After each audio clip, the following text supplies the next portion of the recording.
গরম যা পড়েছে মন চাই কিছু ঠান্ডা ঠান্ডা খেতে। তো সব সময় বাইরে বাজারে গিয়ে দোকানে গিয়ে আইসক্রিম কিনে খাওয়া হয় না, তাই বাড়িতেই বানিয়ে নিলাম কুলফি মালাই আইসক্রিম। আসসালামু আলাইকুম, খাদিজাস কিচেনে তোমাদের সবাইকে ওয়েলকাম। চলে এসেছি একটি রেসিপি নিয়ে, বুঝতেই পারছো, কুলফি মালাই আইসক্রিম। খুবই কম ইনগ্রেডিয়েন্টস দিয়ে বানিয়েছি, তো চলো দেখিয়ে দিই। প্রথমে আমি একটা ফ্রাই প্যান বসিয়ে দিয়েছি, তার মধ্যে আমি 1 বাটির একটু কম চিনি দিয়ে দিয়েছি। আমার দুধের পরিমাণ হচ্ছে 400 গ্রাম, তো আমি 400 গ্রাম দুধের জন্য 4-5 চামচ মতো চিনি দিয়ে দিয়েছি। তোমরা চিনিটা কম বেশি করে নিতে পারো। ওতে একটু পানি দিলাম, দিয়ে আমি প্রথমে চিনিটাকে ক্যারামেল করে নেব। মিডিয়াম ফ্লেমে চিনিটাকে নেড়ে নেড়ে চিনিটা গলে গেলে একটু কালার চেঞ্জ হয়ে যাবে। দেখো বন্ধুরা, কালার চেঞ্জ হয়ে গেছে। আর বেশি জাল দেব না, তাহলে পুড়ে যাবে, পুড়ে গেলে তেতো হয়ে যাবে। আমি দুধটা আগে থেকেই ফুটিয়ে রেখে দিয়েছিলাম, ওতে একটু আমি দিয়ে দিলাম। এবার ক্যারামেলটা আমি নাড়তেই থাকবো। ক্যারামেলটা একটু দলা পাকিয়ে যায়, নাড়তে নাড়তে ঠিক হয়ে যাবে। এরপর আমি পুরো দুধটা ওর মধ্যে দিয়ে দেব। আস্তে আস্তে করে পুরো দুধটাই ওর মধ্যে ঢেলে দেব।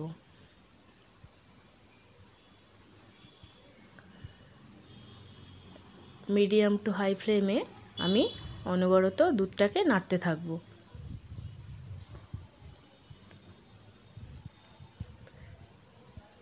এরপর আমি দিয়ে দেব 4টে এলাচ, একটু থেতে নিয়ে দিয়েছি। তোমরা চাইলে এলাচটাকে গুঁড়ো করেও দিতে পারো।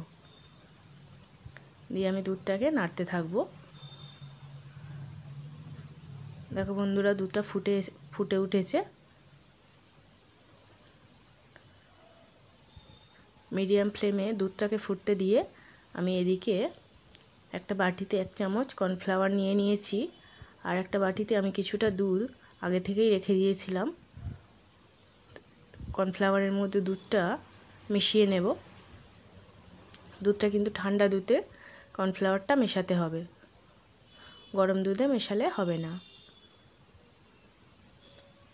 তো কর্নফ্লাওয়ারটা মিশিয়ে নিয়ে আমি দুধের মধ্যে দিয়ে দেব। খুবই কম সময়ে হয়ে যায়, যেহেতু কর্নফ্লাওয়ার দিচ্ছি, তাই জন্য দুধটাকে বেশি ফোটানোর দরকার নেই। কর্নফ্লাওয়ারটা আমি আস্তে আস্তে ঢেলে দিয়েছি। এবারে আমি মিডিয়াম ফ্লেমে আরেকবার দুধটাকে ফুটিয়ে নেব, যাতে কর্নফ্লাওয়ারের কোনো গন্ধটা না হয়।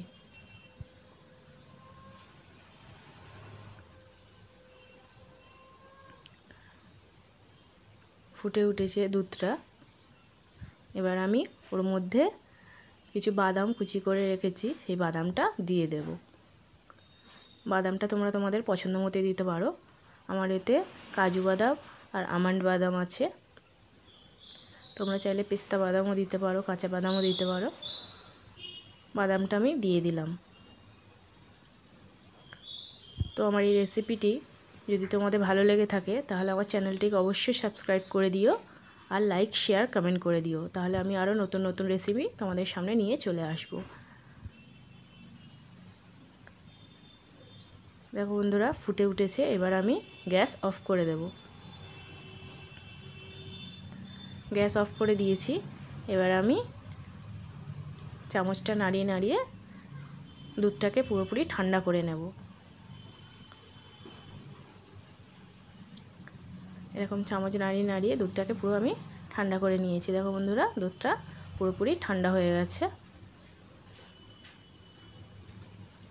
এবার আমি ওর থেকে এলাচগুলো বেছে ফেলে দেবো, কারণ এলাচগুলো গালে পড়লে ভালো লাগবে না।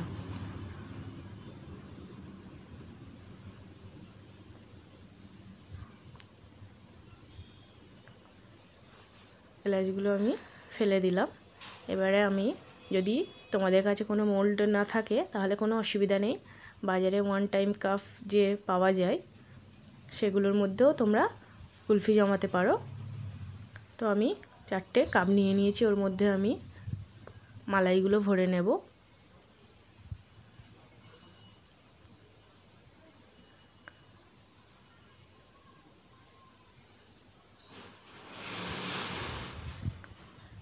এছাড়া তোমাদের যদি আইসক্রিমের মোল্ড থাকে ওর মধ্যেও ভরে নেবে একই প্রসেসে।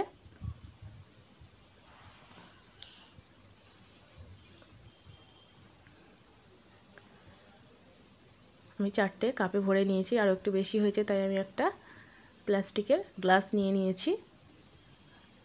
গ্লাসের মধ্যে বাকিটুকু দিয়ে দেব।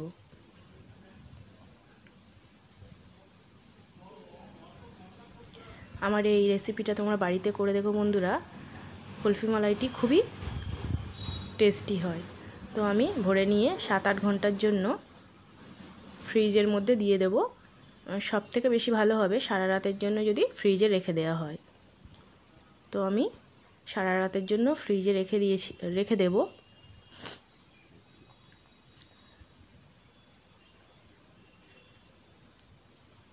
সারা রাত না রাখতে পারলেও 7-8 ঘন্টা তো অবশ্যই রাখতে হবে। দেখো বন্ধুরা, আমি সারা রাত রাখার পরে নিয়ে চলে এসেছি। আইসক্রিমগুলো সুন্দরভাবে বসে গেছে। আইসক্রিমগুলো বেরোতে চাইবে না, তাই একটু হাত দিয়ে ঘষলে, গরম করে নিয়ে বের করলে সব বেরিয়ে আসবে। দেখো বন্ধুরা, কি সুন্দর জমে গেছে, আর খেতেও খুবই সুস্বাদু হয়।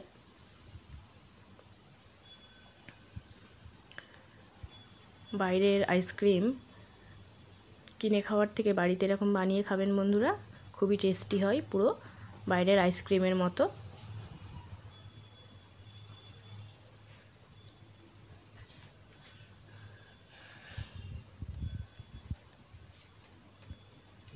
এবারে আমি গ্লাসে রাখা কুলফি মালাইটি বের করে নেব।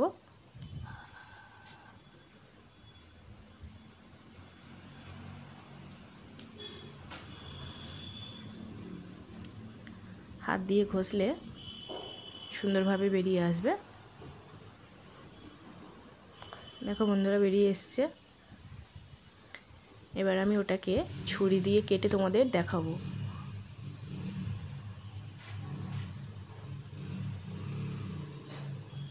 যদি তোমাদের ভালো লেগে থাকে তাহলে আমার ভিডিওটাতে লাইক দিয়ে সাবস্ক্রাইব করে দেবেন।